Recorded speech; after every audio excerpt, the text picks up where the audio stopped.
நிறைய கனவுகள், லட்சியங்கள் எல்லாமே இருக்கு. ஒற்றை வார்த்தை இலக்கு. அதை சரிவர நம்ம ஒர்க் அவுட் பண்ணி ஜெயிக்கணும் அப்படின்னா எமோஷனல் கண்ட்ரோல் ரொம்ப ரொம்ப முக்கியம். இந்த எமோஷனல் கண்ட்ரோல் கரெக்டா இருந்துச்சுன்னா நம்மளோட வாழ்க்கை பேலன்ஸ் ஆகும், ஃபோக்கஸ்டாகவும் ரெசிலியண்டாகவும் இருக்கும். இது மூன்றும் தேவை. பேலன்ஸா இருக்கும், ஃபோக்கஸ்டா இருக்கும், ரெசிலியண்டா இருக்கும்.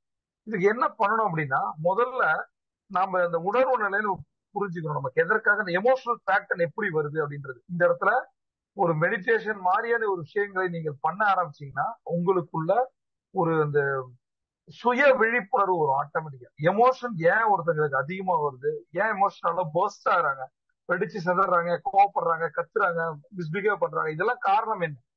அவங்களுக்கு செல்ஃப் அவேர்னஸ் ரொம்ப ரொம்ப கம்மியா இருக்கு. இதை நம்ம முன்னாடி இருக்கவங்க கோவப்படுறாங்களே அப்படின்னு ஒரு எக்ஸாம்பிள் தான் சொல்றேன். எமோஷன்ஸ்க்கு ஒரு எக்ஸாம்பிள் சொல்றேன். கோவம் கோவம் சீக்கிரம் தெரியும்.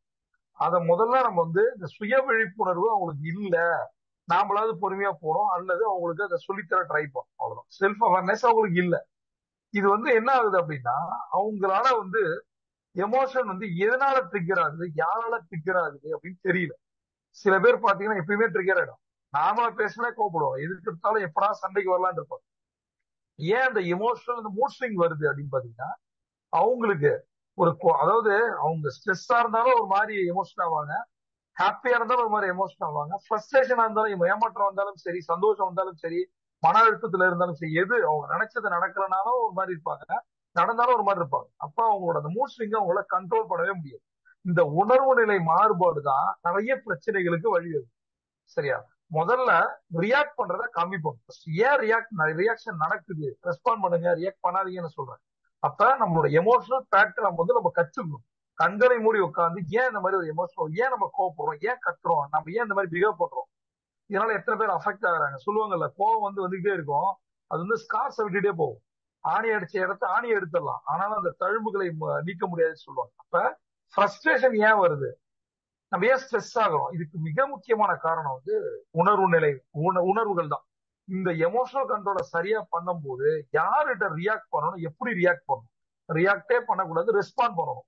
இப்ப இந்த இடத்துல என்ன மாதிரியான ஃபீலிங்ஸ் நமக்கு வருது, அடிக்கடி ஒரு ஃபீலிங்ஸ் வருது, அதை நம்மள டிஸ்ட்ராக்ட் பண்ணலாம். அது ஏன் வருது, அதை எப்படி கண்ட்ரோல் பண்றது, அந்த இம்பல்சிவ் பிஹேவியரை எப்படி அதாவது என்ன சொல்றது, உங்களோட முன்னேற்றத்துக்கு அதாவது உங்களோட வாழ்க்கை ஒரு ரயில் பயணம் அப்படின்னு வச்சுக்கிட்டோம் அப்படின்னா, இந்த ஒரு கேரக்டர் எமோஷனல் கண்ட்ரோல் இல்லாததால உங்களோட ரயில் ரோட்ல தண்டவாளத்தை போகாம ரோட்டை விட்டு எப்ப வேணா இறங்கும்.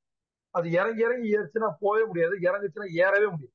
இப்போ ஃபர்ஸ்ட் விஷயம் என்ன பண்ண முடியும், இப்ப ஒரு எக்ஸாம்பிள் நான் சொல்ல பாரு. ஒரு ரெஸ்பான்சிபிலிட்டி இருக்கு, நமக்கு ஒரு கமிட்மெண்ட் இருக்குன்னு வச்சு, ஒரு 1 இயர்ல இவ்வளவு பணம் வேணும், ஒரு மாசத்துல இவ்வளவு வேணும், ஒரு வாரத்துல இவ்வளவு பணம் வேணும். அப்ப அந்த ரெஸ்பான்சிபிலிட்டி இருக்கும்போது என்ன ஆயிடுதுன்னா, மோர் ரெஸ்பான்சிபிலிட்டி, மோர் ப்ரெஷரா, மோர் ஸ்ட்ரெஸ்ஸா, மோர் டிப்ரெஷனா மாறுது. இந்த இடத்துல என்ன ஆயிடுது அப்படின்னா, இந்த ஸ்ட்ரெஸ் உணர்வுகள் வரும்போது நம்ம எதிர்பார்த்த காசு கிடைக்கல, நம்ம எதிர்பார்த்த மார்க்கு வாங்க முடியல, நம்ம எதிர்பார்த்த பிரசன்டேஷன் க்ளோஸ் பண்ண முடியல, நம்ம எதிர்பார்த்த பணம் வரல, டர்ன் ஓவர் நடக்கல, ப்ராஃபிட் ஆகல, ப்ராடக்ட் சேல் ஆகல, எல்லாமே உங்களுக்கு எதிராக திரும்பும் போது இந்த இடத்துல என்ன ஆகும்னா மிகப்பெரிய ஏமாற்றம். ஏமாற்றம் வந்துச்சுன்னா ஆட்டோமேட்டிக்கா என்ன ஆகும், எவ்வளவு நாள் நான் அப்படி போராட போறேன், எவ்வளவு நாள் நான் போராட போறேன், முடியவே இல்லையடா. ஒருத்தர் எனக்கு போட்டிருக்காரு, சார் நீங்க சொல்ற மாதிரிதான் சார் இருக்கு, உயிர் மட்டும்தான் சார் இருக்கு, என்ன பண்றதே தெரியல, எனக்கு அந்த சாவு கூட தைரியமா இல்ல இருக்கு, இதுக்கால இதை சொல்ல வேணாம்னு நினைச்சேன், ஏன் அந்த அளவுக்கு இருக்கு, இது எப்ப சார் மாறும்னு கேக்குது. நான் என்ன சொல்றேன், எதையுமே மாற்ற முடியும். முதல்ல நம்ம ஏமாற்றம் அடையக்கூடாது. ஒரு விஷயம் நடக்குது, ஒரு பிசினஸ் நடக்குது, ப்ராஃபிட் ஆகல, ஒரு ரிலேஷன்ஷிப், எல்லா வட்டிலும் இந்த பிரபஞ்சம் மாற்றங்களையும் கொடுக்கும், ஏமாற்றங்களையும் கொடுக்கும். ஏமாற்றங்கள் தான் மாற்றங்கள் குறிச்சு. ஏதோ ஒரு சேலஞ்ச் வருது வாழ்க்கையில, உயிர் மட்டும்தான் இருக்குன்ன போது அந்த உயிர் மட்டும் இருக்கு அதே மாதிரி உட்கார்ந்து அந்த ஒருத்தன் தான் இப்ப உயிர் மட்டும்தான் இருக்குன்னு சொல்றவங்களுக்கு நம்பிக்கை கொடுக்குற இடத்துல கடவுள் வச்சிருக்காரு. காரணம் என்ன, அந்த மாதிரி ஒரு சேலஞ்சை கொடுக்கும் போது உங்க ரெஸ்பான்சிபிலிட்டியை நினைச்சு நீங்கள் பயப்படும் போது ஒரு விஷயம், நீங்கள் ஏமாற்றம் அடையக்கூடாது. இது part of business life, part of life. ரெண்டாவது, குவிட் பண்ண நினைக்க கூடாது. ஆரம்ப காலகட்டத்தில் நான் அப்படி நினைச்சிருக்கேன், குவிட் பண்ணிடலாம்னு தோணும். குவிட் பண்ணலாம் என்ன, போயிடலாம்னு தோணும். எதுக்கு இந்த பிரச்சனை, எதுக்கு இந்த டென்ஷன், எதுக்கு இந்த ஸ்ட்ரெஸ், ஏன்டா அப்படி இருக்கீங்க.